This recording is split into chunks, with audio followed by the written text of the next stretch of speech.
45. Mr. Opus earns £4,000 every month. Mr. Opus spends 15% of his income on rent. How much rent does Mr. Opus pay each year? First of all, we're going to work out 15% of £4,000.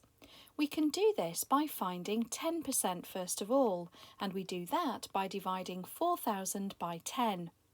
4,000 divided by 10 is 400, so this represents 10%, and to find 15% we of course require a further 5%. 5% is half of 10% and must therefore be £200. So we now know that Mr. Opus spends £600 each month on rent. We know that there are 12 months in the year, so we now need to multiply the monthly rent of £600 by 12.